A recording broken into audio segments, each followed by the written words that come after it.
Today, we are going to unbox something that requires this, a USB-C to USB-A dongle adapter. I wonder what could be in this box.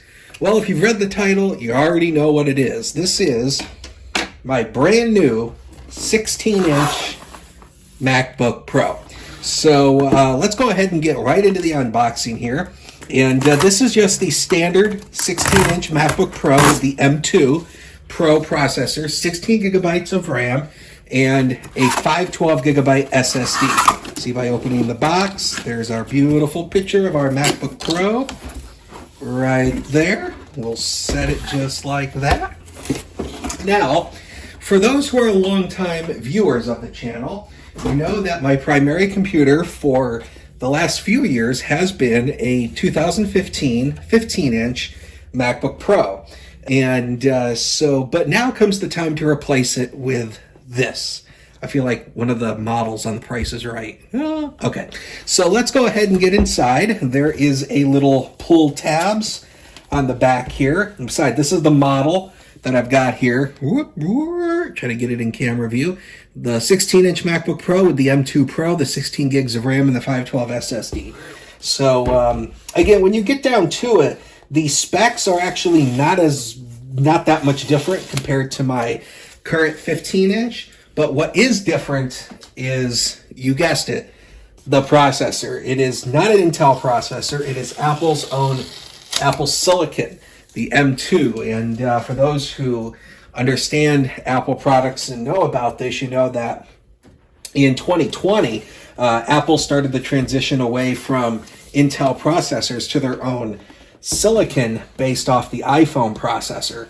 And so this is what this is, and it's insanely fast, the Apple Silicon machine. So lifting the cover off reveals, ta-da!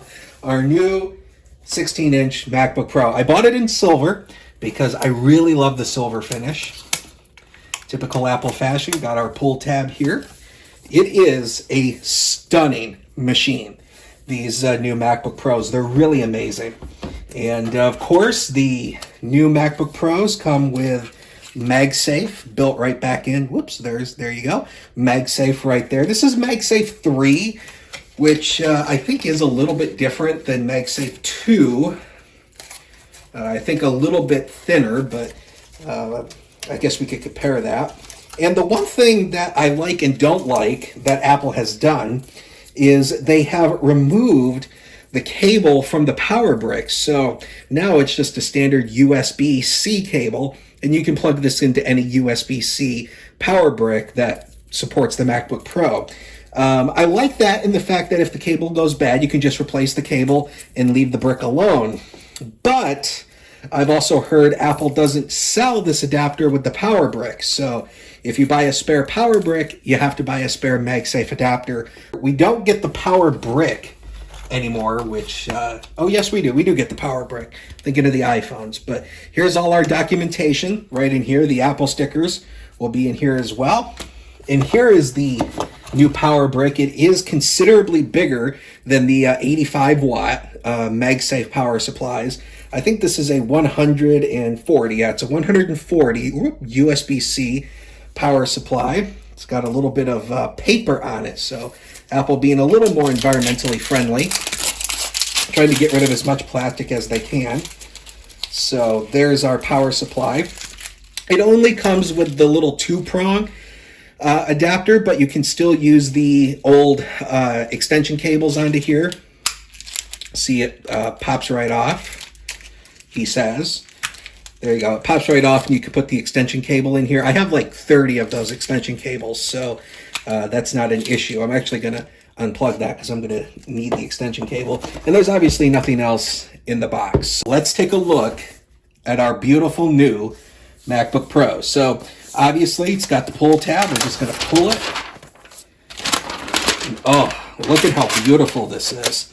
You know, this is the reason why I went with the silver finish versus the space gray, because it is just incredible. It's got the MagSafe 3 port right there. Two USB-C ports, which also support Thunderbolt. Your headphone jack. And over on the other side, we have the SD card slot. Yes, this is back on the MacBook Pro. Another USB-C port and an HDMI port, which again, back on the MacBook Pro. It's actually very similar to the Retina MacBook Pro that I'm replacing. This, in my opinion, is what the 2016 MacBook Pro should have been.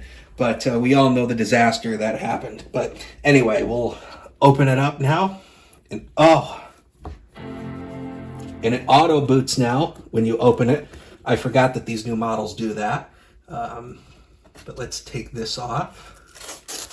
Ooh, and look at how fast that machine boots. And look at how beautiful the MacBook Pro is. Now, the one piece of the design that a lot of people don't like is the notch right up here at the top. Whoop, get it in camera view. There we go. The notch at the top for the new 1080p camera. To be honest with you, as an iPhone 11 user, the notch doesn't bother me. I know to some people it bothers people, but to me, honestly, it does not bother me. Again, look at this beautiful, beautiful keyboard. It is recessed in black, but it is still backlit, and it's got a much better keyboard. It's a good combination, the keyboard, between the 2015 and the Butterfly keyboard. It's a good combination of both. The few good things the Butterfly keyboard did do, combine it into here. So this is my new MacBook Pro, and of course, it's got the full function keys. There was no touch bar on these models. Apple has gotten rid of that. Praise the Lord. We're finally getting rid of the touch bar, and it still has the power button and the Touch ID button right there as well. So what I've done is I've already done a backup on my previous MacBook Pro, and what we're going to do now is we're going to transfer our backup over and set this machine up and get it all ready to go. Okay, so the new MacBook Pro is set up in its new location. So what we're going to do is we're just going to set up macOS. But in doing so, what we're going to do is we're actually going to restore from a time machine backup. That's what we're going to do. So let me just connect to my wireless network very quickly. So now here's the important part for all of you who's migrating from an old Mac to a new Mac. We are going to use Migration Assistant, so that is where this handy little dongle comes into play. It is connecting my USB hub, which has my external hard drive connected into it. So what we're going to do is we're just going to plug this in to one of the Thunderbolt ports, and we're going to select backup from transfer from a Mac Time Machine backup or startup disk. So now what it's going to do is the computer is going to start looking for the backup drive. And when it finds it, what we're going to do is we're just going to select it, choose the latest backup. I already just did a fresh backup on my old MacBook Pro before I started this video. So it's a fresh backup, and we're going to pull all the data from that backup onto this new machine, and it will be as if nothing ever happened. You can see it sees my Time Machine drive, and as long as it goes well, I should be able to pull everything forward. So there you have it. That is my new 16-inch MacBook Pro with the M2 Pro processor. And this is about a week later that I'm filming the outro. And the video's a little shaky because I'm having to hold the camera, so apologies. But in the week that I've been using this machine, oh my God. It is an amazing machine. I mean, it is super fast. It is super quick, super responsive. I mean, I am just blown away by just how efficient Apple Silicon is and how powerful it is. As you can see here, I've got Final Cut Pro open, and I've been editing the video a little bit more. My 2015 MacBook Pro wasn't really a slouch, but this thing makes it look like a turtle. I mean, it is just amazing just how efficient and how powerful Apple Silicon is compared to, say, the quad-core i7, which is what I had in my old MacBook Pro. It is a stark difference. I mean, it's almost like nirvana, sort of speaking, in the tech world, when you go from the Intel i7 to the Apple M2 Pro. It's like, oh my God, you know, and that's the way I feel with this. The battery life is amazing. The best battery life I have ever seen in a computer, period.